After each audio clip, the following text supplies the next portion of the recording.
தெரியும், அரசாங்கத்திற்கு தான் தெரியும், அரசாங்கம் நடத்துறதுக்கு தான் தெரியும். ரெண்டாவது நமக்கு கிடைக்க வேண்டிய நிதி கிடைக்கலைன்னா அதுக்கு அழுத்தம் கொடுக்குற இடம் பாராளுமன்றம். எப்ப பார்த்தாலும் 39 இடத்துல 39 ஜெயிச்சு என்ன பிரயோஜனம்? பூஜ்ஜியமால இருக்குது. அப்படியே அடிக்கிற மாதிரி அடிக்க வேணும். பாசாங்கம் பண்றதோ இவருடைய வேலை. பயம். ஏன்னா இங்க ஏதாவது அதை எதையும் என்ன இங்க ரெய்டு விட்டுவாங்க. அந்த பயம். மக்களுடைய பிரச்சனை எங்க பேசணும்? நிதி வேணும்னா நாடாளுமன்றத்தில் பேசணும். நீட் தேர்வு நாடாளுமன்றத்தில் பேசணும். நாடாளுமன்றத்தில் பேசணும். அப்பதான் அங்க தீர்வு கிடைக்கும். அதை விட்டுட்டு இங்க மக்களை ஏமாற்றுவதற்காக ஒரு நாடகத்தை அரங்கேற்றுவார். ஏதோ மத்திய அரசு எதுக்குற மாதிரி. மத்திய அரசு எந்த காலத்திலும் எதுக்க மாட்டாங்க. அவனை ஊழல் பண்ணி வச்சிருக்கிறாங்க. நீங்க ஒரு மாவட்டத்தை சொன்னீங்க. தமிழ்நாட்டில் இருக்கிற 38 சென்னை உட்பட 38 மாவட்டத்திலையும் இது சர்வசாதாரணமா நடக்குது. திமுகவுடைய லட்சியமே கமிஷன், கலெக்ஷன், கரப்ஷன். இதுதான் தாரக மந்திரம். இது எல்லா மாவட்டத்திலும் நடக்குது. ஒரு மாவட்டத்துல சொல்லாதீங்க. ஒரு மாவட்டத்துல வெளியில வந்துருக்கு, மீன் மாவட்டத்துல அங்கங்க இருக்குது. அது மட்டும் இல்ல, தருமபுரியில திமுக மாவட்ட செயலாளர் அவர் ஆடியோல பேசிய அந்த பேச்சுக்கள் எல்லாம் வெளியில் வந்தது.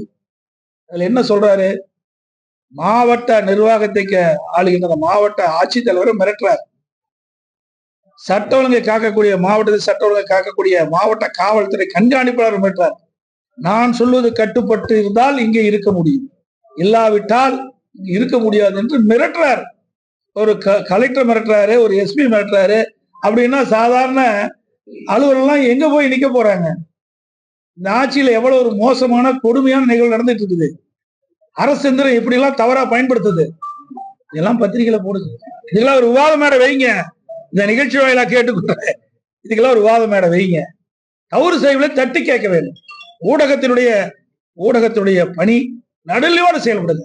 மக்களுக்கு சார்ந்த பிரச்சனை, மக்களை சார்ந்த பிரச்சனை என்ற பொழுது ஊடகத்துல நீங்க வெளிப்படுத்தணும். விவாத மேடைகள்லாம் இதை வச்சு விவாதிங்க. எங்களை பத்தி விவாதிக்கல, விட்டுருக்கணுமே. என்னதான் விவாதிச்சு என்ன பிரயோஜனம்? எப்ப பார்த்தாலும் 8 வருஷமா என்னை பத்தி தான் விவாதிக்கிறீங்க. நான் எப்போ முதலமைச்சர் ஆனோம் அன்றையிலிருந்து இன்றைக்கு வரைக்கும் எடப்பாடி பழனிசாமி பத்தி தான் விமர்சனம் செஞ்சுட்டு இருக்கீங்க. அதிமுக கட்சி பத்தி தான் விமர்சனம் செய்யறீங்க. திமுக இவ்வளவு அக்குறு நடக்குது, எவ்வளவு அநியாயம் நடக்குது, இதையெல்லாம் ஊடகம் வெளிச்சத்துக்கு கொண்டு வர ஏன் மறுக்கிறீங்க? திமுக திராவிட முன்னேற்ற கழகத்தை வீழ்த்துவதற்கு தயாரா இருக்குது. எங்களுக்கு ஒரே எதிரி திமுக தான். மற்ற எந்த கட்சி எங்களுக்கு எதிரி கிடையாது. புரியுதா? திமுக வீழ்த்த வேண்டும், அதுதான் எங்களுடைய குறிக்கோள். ஓட்டுகள் சிதறாம அந்த சிதறுகின்ற ஓட்டுகள் எல்லாம் ஒருங்கிணைந்து திமுக வீழ்த்துவதுதான், மக்கள் விரோத ஆட்சி வீழ்த்துவதுதான் அதிமுக தலையாய் கடமை. அதுதான் நாங்கள் வருகிற 2024 நடக்கும். எல்லாமே யூகத்தின் அடிப்படையில் கேட்கிற கேள்வி. என்ன பதில் சொல்ல முடியும்? நாங்க தான் சொல்லிட்டோமே, யாரெல்லாம் அங்க இருக்கிறாங்க, யாரெல்லாம் இங்க இருக்கிறாங்க, எல்லாம் 6 மாசத்துக்கு முன்னால சொல்லப்படும். இது ஒன்றும் மறைச்சிட்டு எல்லாம் செய்ய முடியாது. வெட்ட வெளிச்சமா செய்யப்படும், செயல்படுத்தப்படும். இதுல எந்த ஒரு மாற்று கருத்தும் கிடையாது. கூட்டணி கீட்டணி இதெல்லாம் விட்டுருங்க. நீங்க தேவையில்லாத கேள்வியெல்லாம் கேட்க வேணும். புரியுதா? அது யார் சொன்னா? நாங்க தான் சொன்னோமா? சொல்லுங்க பாக்கலாம். நாங்க சொன்னோமா? யாரும் சொல்ற கேள்வி எங்களை கேட்காதீங்க சார். நாங்க ஏதாவது வெளிப்பட்டோமா? தேர்தல் அறிக்கை வந்தது இல்ல, நாடாளுமன்ற தேர்தல் வந்தல, தேர்தல் என்ன வெளியிட்டோம் படிச்சு பாருங்க. அப்படிதான் நடந்தது. நிறைய கோரிக்கை வச்சுட்டு தான் இருக்கிறோம். என்ன செய்யறாங்க? இந்த ஆட்சியில் என்ன செஞ்சிருக்காங்க? இங்க இருக்கிற ஊடக நண்பர்கள், பத்திரிகை நண்பர்கள் அனைவருக்கும் தெரியும். சேலம் மாவட்டம் அதிமுக ஆட்சியில எத்தனை திட்டத்தை கொண்டு சொல்லுங்க பார்க்கலாம். கொண்டு வந்த திட்டத்தை கூட மூலியமா நிறைவேற்றலையே. இங்க புறவழிச்சாலை அமைக்கிறதுக்காக நான் நடவடிக்கை எடுத்தேன். ஏன்னா இன்னைக்கு ஆத்தூர் நகரம் வளர்ந்து வருகின்ற நகரம். அந்த நகரத்துக்குள்ள வாகனங்கள் செல்கின்ற பொழுது விபத்துக்குள்ளாகுது, போக்குவரத்து நெரிசல் ஏற்படுது. இதனால மக்கள் பாதிக்கப்படுறாங்க. அதை கருத்தை புறவழிச்சாலை கொண்டாடுறதுக்காக நாங்கள் திட்டம் தீட்டி எல்லா வேலையும் பண்ணோம். அதை நிறைவேற்றினாங்களா? எவ்வளவு திட்டம்.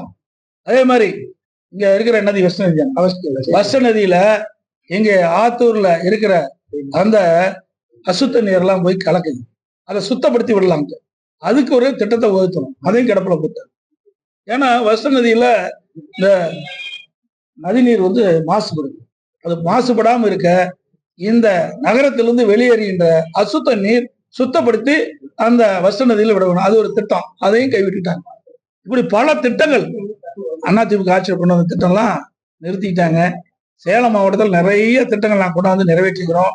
234 தொகுதியிலையும் அதிமுக ஆட்சியில் தான் மக்களுடைய பிரச்சனைக்கு தீர்வு கண்ட ஒரே அரசாங்கம் அதிமுக அரசாங்கம். இதெல்லாம் கேட்டா எப்படி சொல்றதுன்னு தெரியல. இதை எப்படி சொல்றது தெரியல. ஒரு முதலமைச்சரா இருக்காரு, ஒரு கட்சியுடைய தலைவரா இருக்காரு, அவரே உணர வேணும். எதை சொல்ல வேணும், எதை சொல்லக்கூடாதுன்னு அவரே உணர வேணும். அப்பா அப்பான்னு சொன்னா பிரச்சனை வந்து குடும்பத்துல வீட்டுல போய் அதாவது தனிப்பட்ட நபருடைய பிரச்சனை. இந்த பொது வழிகள்லாம் வந்து அவரே சொல்லிட்டாரு, எவ்வளவு அசிங்கப்படுத்தினான்னு சொல்றாரு. இதெல்லாம் நீங்களும் கேட்டு அசிங்கப்படுத்தாதீங்க. இல்ல அவர் வீட்டுல நானும் ஒரு கட்சியில் பொருள் இருக்கிறேன், அவர் ஒரு கட்சியில் இருக்காரு. தவறான கருத்துலாம் வேண்டாம். இதெல்லாம் ஒரு கேட்கிற கேள்வி கேட்க மாட்டேங்கிறீங்க. எந்தெந்த கேள்வி முக்கியமோ, நாட்டு மக்களுக்கு எது முக்கியமோ அதெல்லாம் கேட்க மாட்டேங்கிறீங்க. தேவையில்லாத கேள்வி எழுப்பி அது ஒரு உங்களுக்கு விறுவிறுப்பான செய்தி வேணும் எங்க மூலமா, நாங்க தான் கிடைச்சோமா?